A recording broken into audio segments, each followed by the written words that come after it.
Hello friends, welcome to my YouTube channel, Miss IS Officer. Here I present my IGNOU assignment of MGSE program, and the course title of this program is Gender Issue in Work, Employment and Productivity MGSE 009. So I attach this front page. You can download it from IGNOU website or from Google, and then second page will be of your ID card. You can download this ID card from IGNOU website. And then third page will be the assignment question paper. So the assignment question paper is for MGSE 009, Gender Issue in Work, Employment and Productivity. So I added here. Then I start the assignments. Section A, question number 1. Name labor laws dealing with women's occupational health and safety in India. So हमें labour laws बताने हैं जो women's occupational जो मतलब deal करते हैं उनकी safety और हेल्थ के रिगार्डिंग, जो वर्किंग वुमेन्स होती हैं उनके लिए. सो इंडिया में हमें थोड़ा पहले तो इंट्रोडक्शन में ये बताना पड़ेगा कि लेबर लॉज क्या डील करते हैं, कैसे थोड़ा वर्क करते हैं, उनका काम क्या होता है. ठीक है, तो मैंने इंट्रोडक्शन में यही थोड़ा सा बताया है, अराउंड 50 वर्ड्स, 50-75 वर्ड्स. तो आप भी ऐसे ही लिखिए, and it's better to add introduction and conclusion, and in the between we have to add the body of the question. So now I here after the introduction part I start the labor laws. The first labor law is the Factories Act 1948. The section A, in the section A of each answers we have to write in 400 words. So I write in 400 words. You can note it down. The Factories Act 1945 is a central law that governs the health, safety, and welfare of workers in factories. It provides for the regulation of working conditions, including ventilation, temperature, lighting, cleanliness, and sanitation. The Act also lays down specific provisions for women's safety, such as restricting women's work hours, prohibiting employment of women during night shifts. Night shift में employment women को prefer नहीं किया गया है. And providing maternity benefits. Maternity benefits is like during pregnancy and after pregnancy के उनको leave दी जाती है, एंड उनको बेनिफिट मिलते हैं कि आपको उनको पेड लीव भी दी जाती है उस टाइम पर. तो ये सारे. एंड सेकेंड हमारा लेवल लॉज होता है मैटरनिटी बेनिफिट का ही. Maternity benefit act 1961. तो ये क्या प्रोवाइड करता है? Provides for paid leave for women during pregnancy and childbirth. ठीक है. Then the act mandates that every employer has to grant a female worker maternity leave for a period of 12 weeks, which can be extended up to 6 weeks in case of medical complications. The act also provides nursing breaks for women who return to work after maternity leave. So ये उनको breaks भी दिए जाते हैं after maternity leave. And the third act will be Sexual Harassment of Women at Workplace, Prevention, Prohibition and Redressal Act 2013. The Sexual Harassment of Women at Workplace Act is a comprehensive legislation that seeks to protect women from sexual harassment at the workplace. The act mandates every employer to establish an internal complaints committee ICC to receive and redress complaints of sexual harassment. The act also provides for punishment for the offenders, including dismissal for service, monetary compensation and imprisonment. तो offenders के against punishment भी होती है, and उनको compensation and imprisonment भी दिया जाता है, एंड उनको जो उनके पास जो सर्विस होती है वो भी उनसे छीन ली जाती है. एंड तो हमारा फोर्थ जो लेबर लॉ आता है वो आता है इक्वल रिम्यूनरेशन एक्ट 1976. इक्वल ये क्या प्रोहिबिट करता है? It prohibits discrimination on the basis of gender in matters related to wages and salaries. The Act mandates that employers must pay equal wages to men and women for the same work or work of similar nature. The Act also provides for penalties in case of violation. तो हमारा fifth act आता है the contract labour regulation and abolition Abolition Act 1970. The Contract Labor Act seeks to regulate the working conditions of contract laborers. The Act mandates that every employer who employs more than 12 workmen through a contractor must obtain a license from the government. The Act also lays down specific provisions for women's safety, such as providing separate toilets and washing facilities for female contract workers. Then हमारा sixth law आता है the mines act 1952. It regulates the health, safety, and welfare of workers employed in mines. The Act provides for various safety measures such as adequate lighting, ventilation, sanitation facilities. The Act also mandates that women cannot be employed in underground mines and can only be employed in mines that have above ground working conditions. तो in conclusion हम क्या लिखते हैं Indian government has enacted several labor laws and policies to ensure women's occupational health and safety. These laws provide for specific provisions to protect women from discrimination, harassment, and physical, mental, and sexual abuse. It is essential that these laws are strictly enforced and employers comply with them to ensure a safe and healthy working environment for women. तो ये वाला जो question है आपकी इग्नू की book में भी दे रखा है. आप या तो पीडीएफ से उसे कर सकते हैं या फिर अगर आपके पास हार्ड कॉपी है तो उससे भी कर सकते हैं. लेकिन इग्नू की बुक से पूरा कॉपी नहीं करना है, उसको थोड़ा अपने वर्ड्स में लिखना है. या तो आप ये भी लिख सकते हैं जो मैंने लिखा है, मैंने खुद से लिखा है, एंड या फिर कुछ रिसर्च करके वो भी लिख सकते हैं. लेकिन हाँ, इंट्रोडक्शन एंड कंक्लूजन ऐड करना इंपॉर्टेंट है, तो आप वो करिएगा. एंड इस आंसर को सिर्फ 400 वर्ड्स में ही लिखिए, बिकॉज क्वेश्चन में मेंशन है सिर्फ 400 वर्ड्स में ही लिखना है. एंड देन हमारा सेकंड क्वेश्चन आता है, ये भी 400 वर्ड्स में हमें लिखना है. सेक्शन ए के जो सारे क्वेश्चन है वो हमें 400 वर्ड्स में लिखने हैं इस वाले पेपर में. तो सेकंड क्वेश्चन हमारा आता है गिग इकॉनमी क्या है, एंड देन उसके बाद पॉजिटिव नेगेटिव एक्सपेक्ट बताना गिग इकॉनमी के इंडिया में क्या है विद अप्रोप्रिएट डाटा के अकॉर्डिंग एंड एग्जांपल्स के. तो गिग इकॉनमी पहले तो हम इंट्रोडक्शन में ये बता देंगे कि गिग इकॉनमी क्या है, देन उसके बाद कंक्लूजन में हम कंक्लूड कर देंगे कि पॉजिटिव नेगेटिव दोनों हैं, but still we have the policy makers जो है उनको ऐसी पॉलिसीज बनानी चाहिए जिससे गिग इकॉनमी और ग्रो करे. ठीक है, तो पहले तो हम ये कर लेते हैं इंट्रोडक्शन पार्ट. तो gig economy refers to a work environment in which temporary or physical contracts are prevalent. In such an environment, individuals offer their services to clients on a short-term basis without a permanent job. This type of economy has gained significant momentum in India over the past few years with the emergence of new technologies and the need for cost-effective services. Many people have turned to the gig economy for income generation. Gig economy has some positive aspects. तो यहाँ पे मैंने gig economy को ऊपर first para में थोड़ा define कर दिया, एंड देन उसके बाद मैंने gig economy के बताया कि पॉजिटिव एक्सपेक्ट्स और पॉजिटिव एक्सपेक्ट्स और नेगेटिव एक्सपेक्ट दोनों पूछे क्वेश्चन में.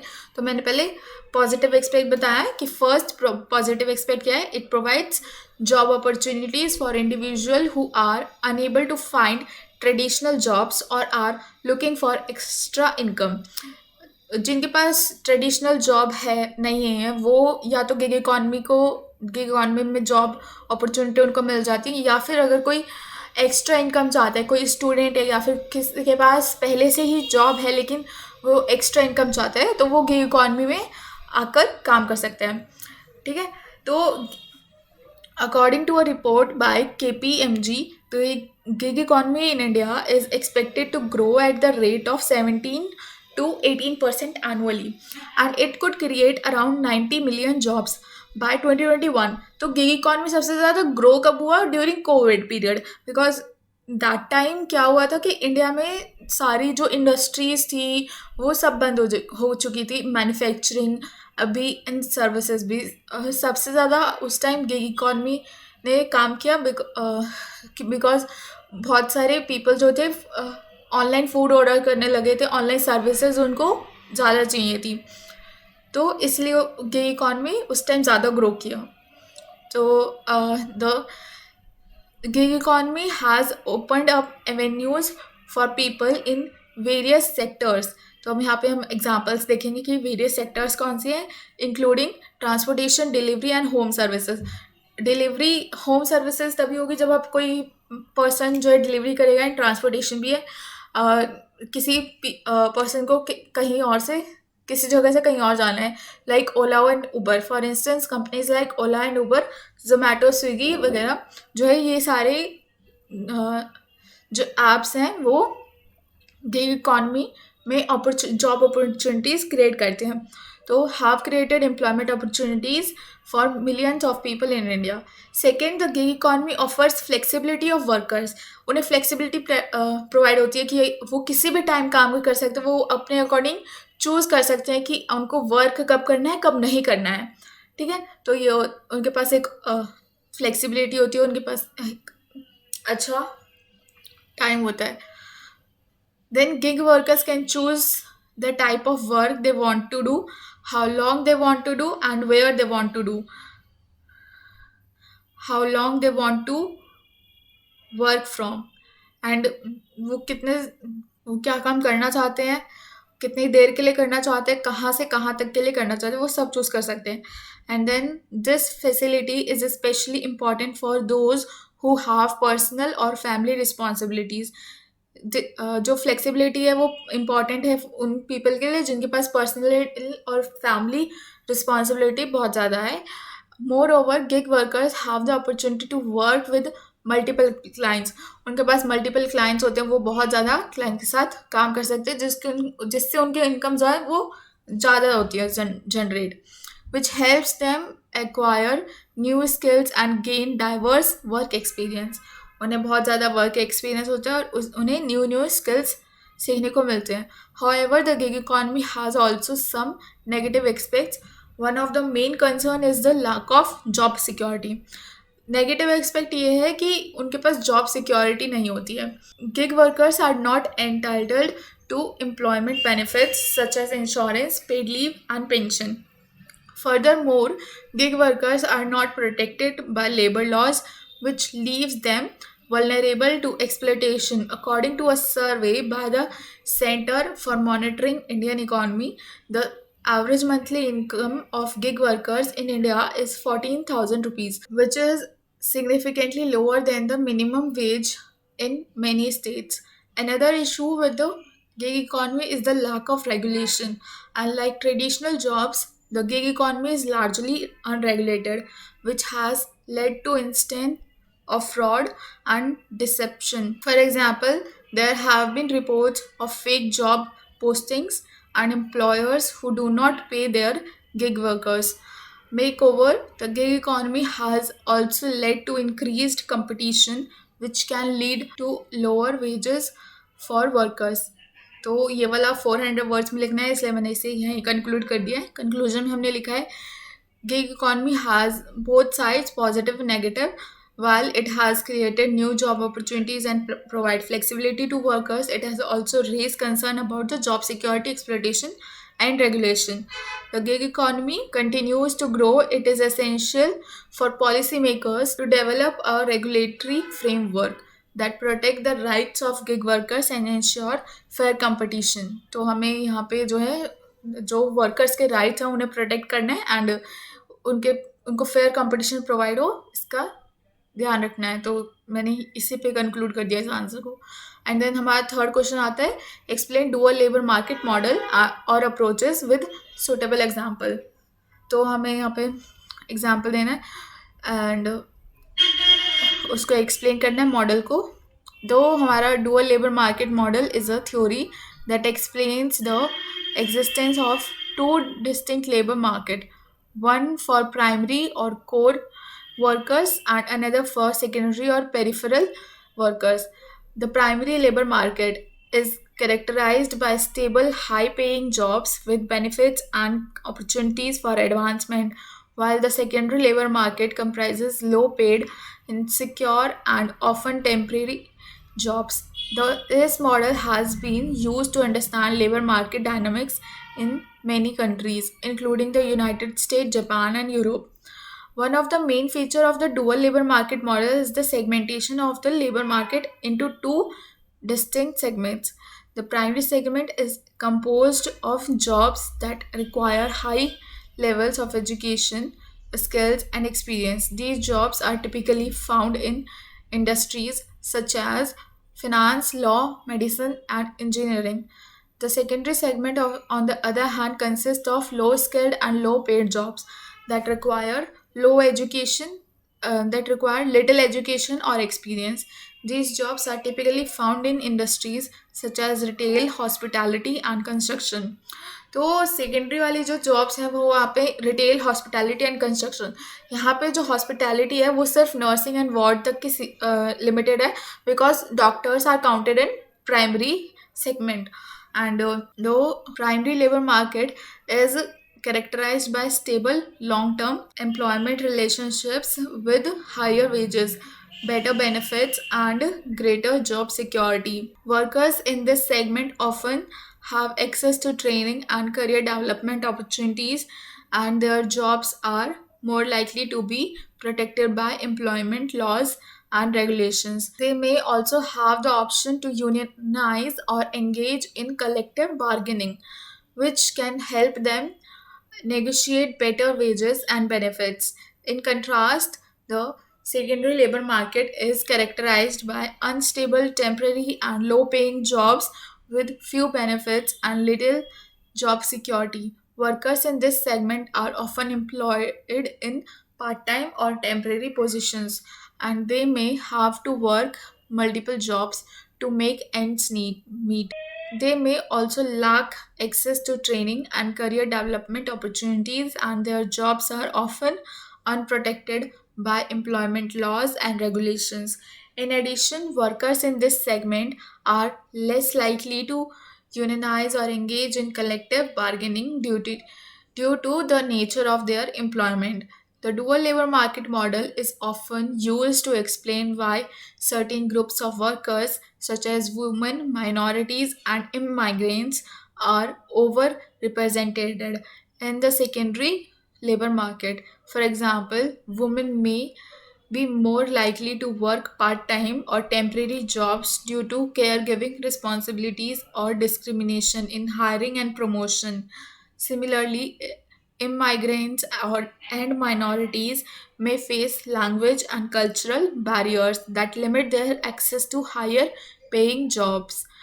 One example of the dual labor market model in action is the case of automobile industry in the US. In the 1960s and 70s, the United Auto Workers Union negotiated contracts with major automakers that provide their members with high wages, good benefits, and job security.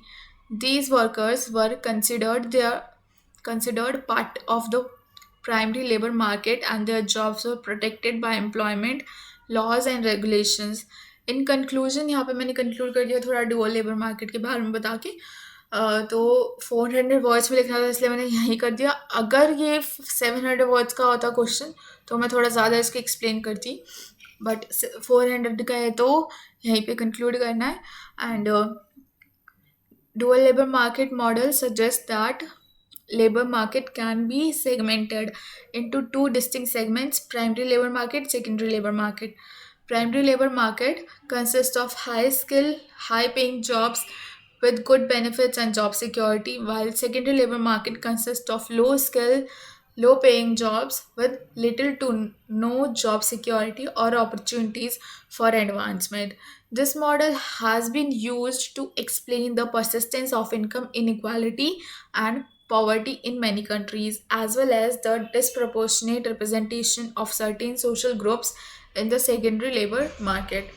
So here now our next question is sustainable employment in India. तो हमें explain करना है, पहले तो हम sustainable employment थोड़ा बताएंगे introduction में क्या है, देन उसके बाद इसको इंडिया के अकॉर्डिंग एक्सप्लेन करेंगे, देन उसके बाद थोड़ा कंक्लूजन दे देंगे. तो हमें 400 वर्ड्स में एक्सप्लेन करना है. Then so sustainable employment refers to creating long term and stable job opportunities that are environmentally and socially responsible. It is a critical aspect of sustainable development as it ensures economic growth and social equity without compromising the environment's integrity. In India, sustainable employment is crucial due to the country's massive population and diverse economic and social conditions. तो India में जो है वो बहुत ज़्यादा crucial है condition. Crucial है because बहुत ज़्यादा पॉपुलेशन है, diverse economic and social conditions है.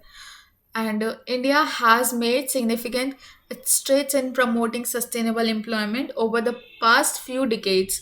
Government has implemented various policies and initiatives to create employment opportunities that are sustainable, inclusive, and equitable. Some of the critical policies include the NAREGA, Skill India program, and the Make in India initiative. NAREGA is a flagship program that aims to provide guaranteed employment to rural household for 100 days in a year. The scheme focuses on creating employment opportunities in rural areas and promotes sustainable development by emphasizing natural resources management and environmental conservation. Skill India program is another critical initiative that aims to provide training and skill development to the youth, enabling them to become self employed or secure sustainable employment. The program focuses on creating a workforce that is skilled, adaptive, and employable in different industries, including manufacturing, construction, and services. Making India initiative is a campaign that aims to transform India into a global manufacturing hub by promoting domestic and foreign investment in different sectors. The program is designed to create employment opportunities, increasing productivity, and promote sustainable economic growth. So, apart from these policies, various other factors contributed to sustainable employment in India.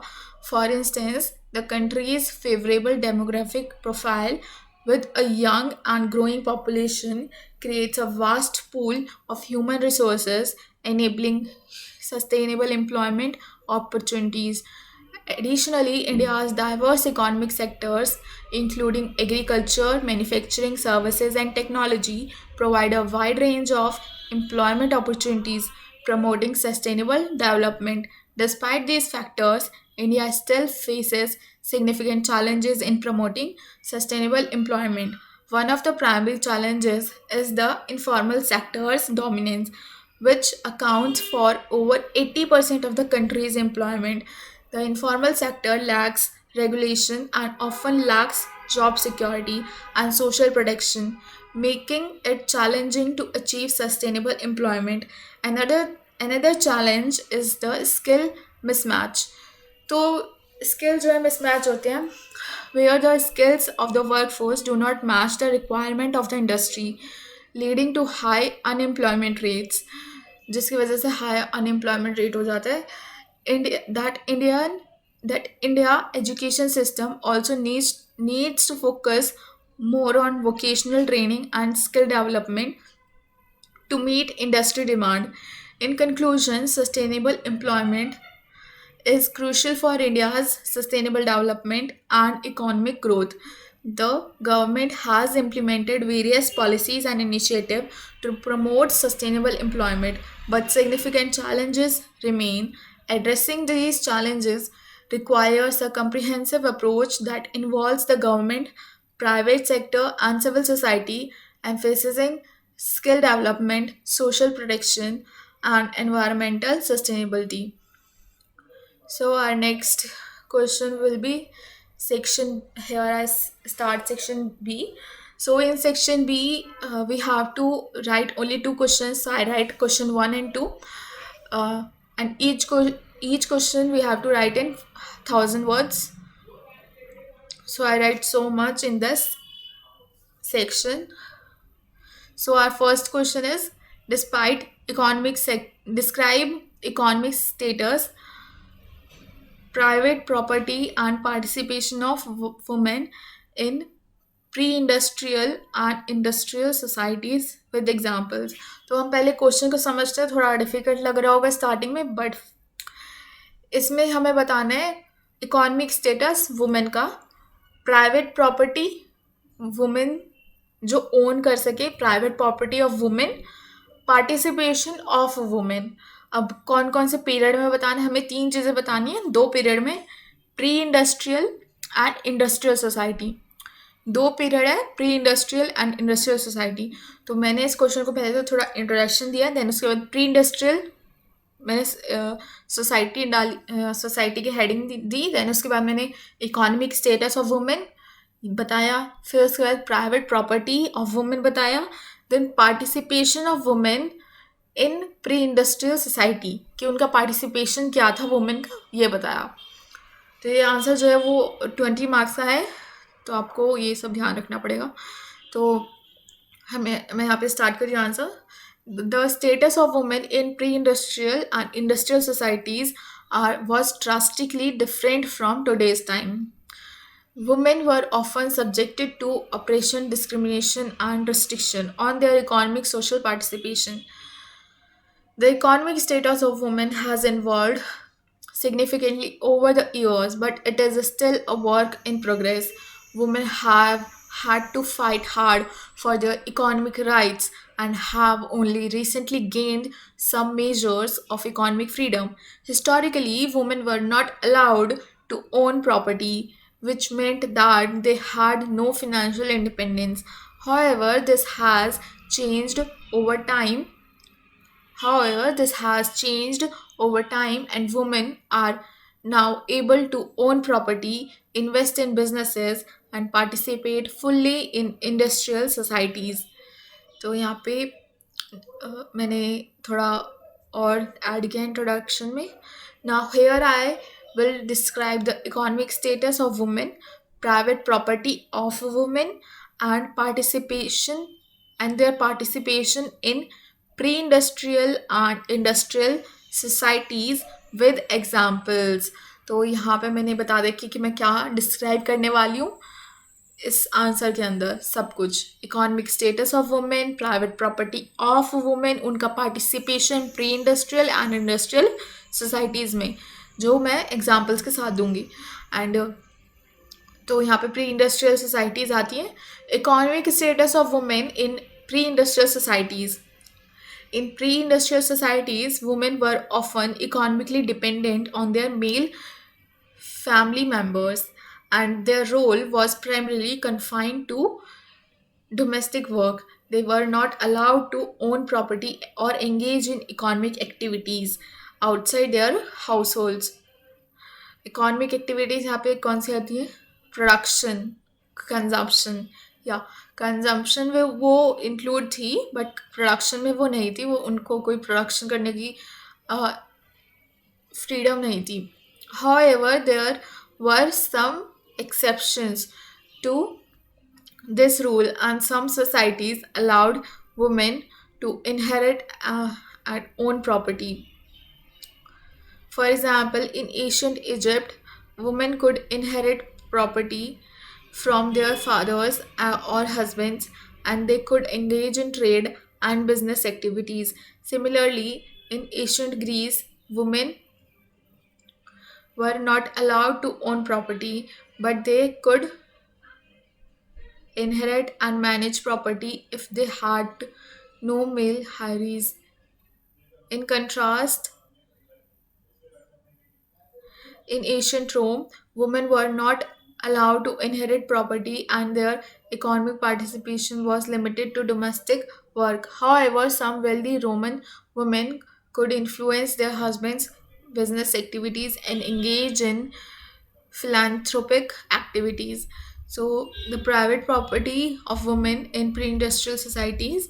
The concept of private property was not well established in pre industrial societies, and most property was communal or owned by the state. However, some societies allowed women to own property on private property, especially in the form of dowry or inheritance.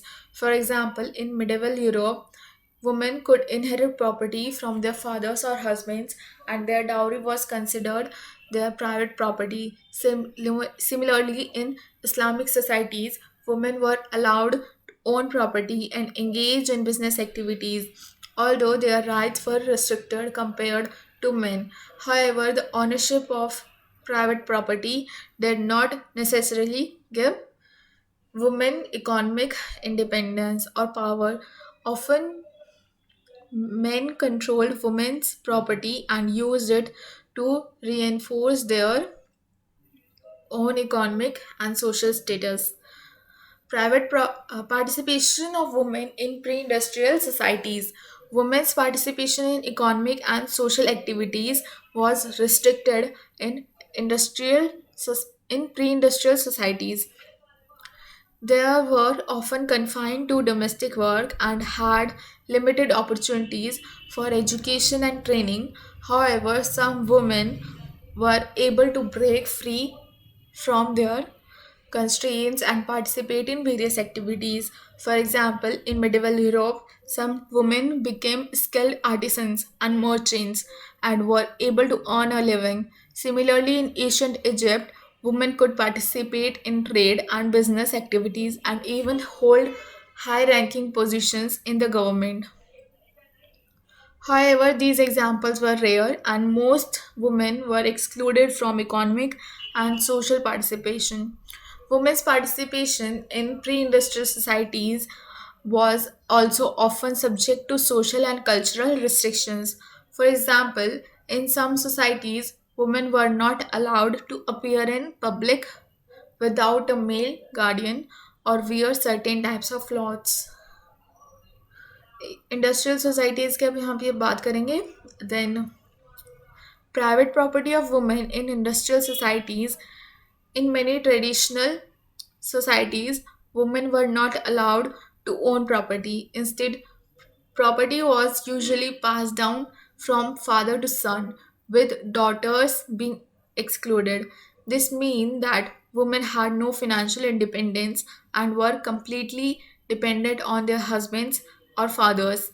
Even if in some modern societies, women are still not allowed to own property. However, this is changing and women are slowly gaining the right to own property.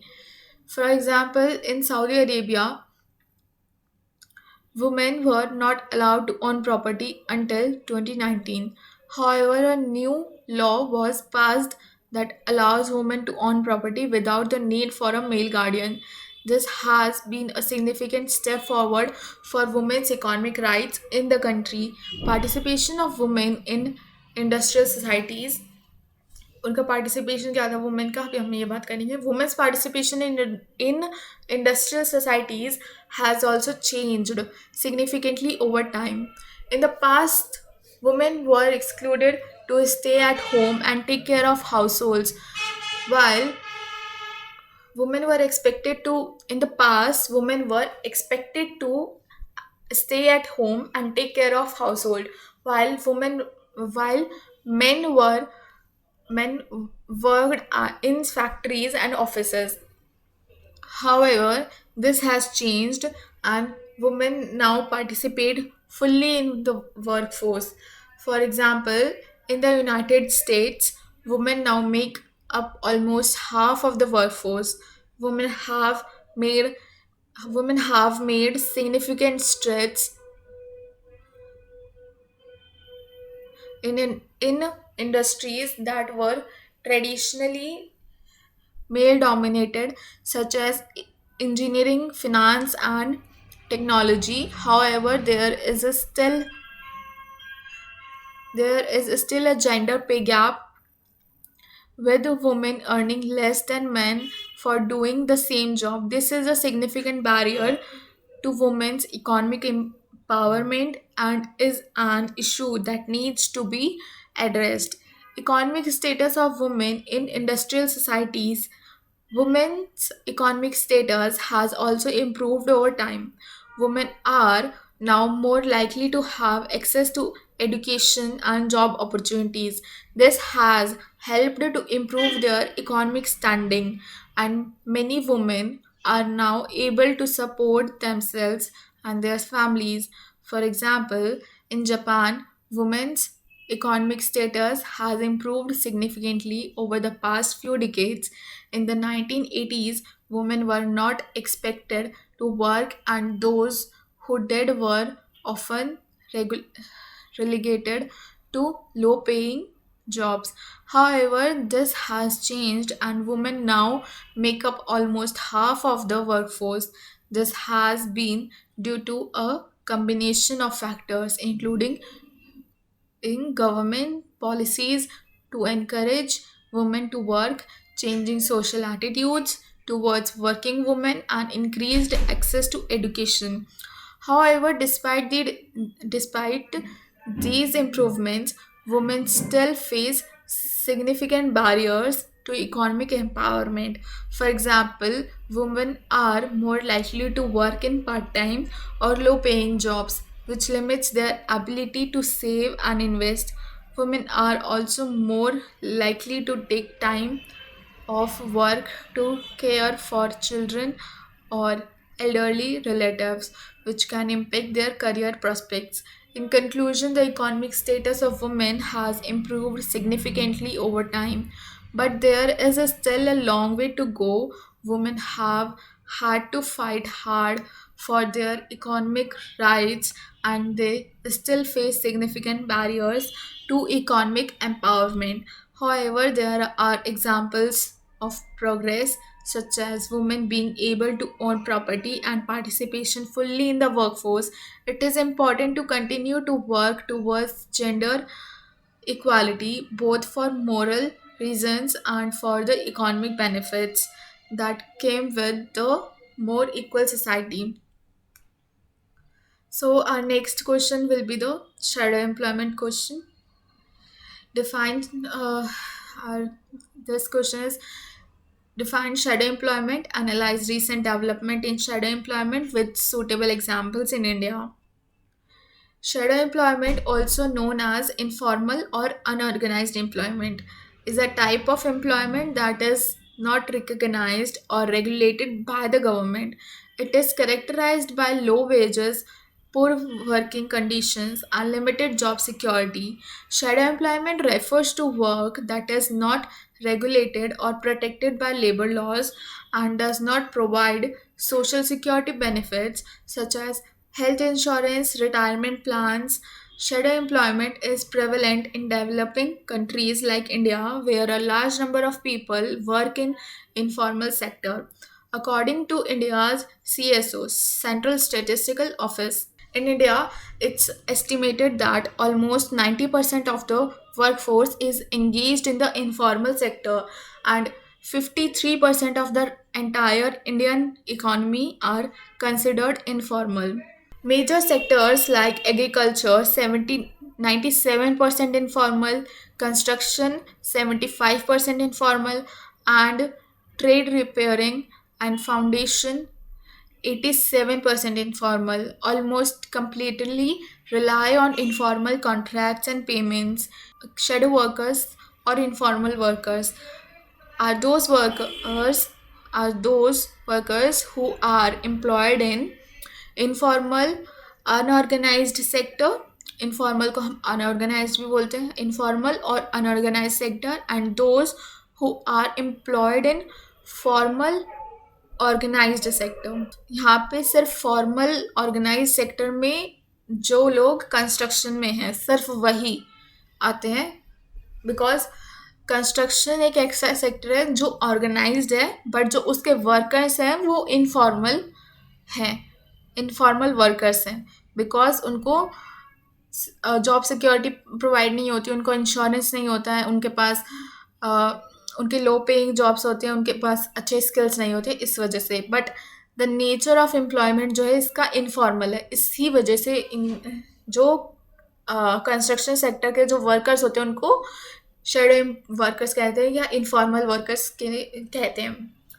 तो ये हो गई हमारी shadow workers या informal workers की definition. In recent years there has been a significant increase in the number of people working in the informal sector, particularly in rural areas. This increase can be attributed to various factors, including lack of job opportunities in the formal sector, low education levels, and a preference for self employment. One of the recent development in shadow employment in India is the rise of the gig economy. Gig economy refers to a labor market characterized by the prevalence of short-term contracts or freelance work as opposed to permanent jobs.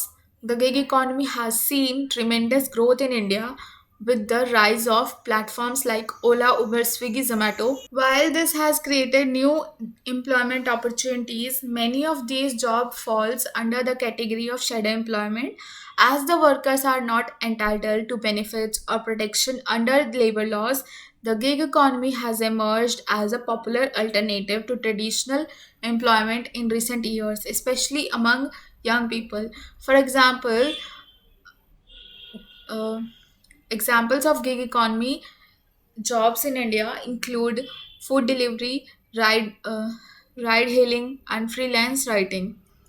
However, the gig economy has also been criticized for its lack of job security, जो हमने question में देखा था ना, gig economy की negative aspects ही वही criticised है, and social security benefits उनको नहीं मिलते हैं। With gig workers do not have access to health insurance, pensions and other benefits provided by traditional employers. This lack of job security benefits is particularly concerning given the COVID-19 pandemic, which has highlighted the vulnerability of gig workers. Another recent development in shadow employment in India is the increasing number of women entering the informal sector. Women constitute a significant proportion of the informal workforce, particularly in rural areas.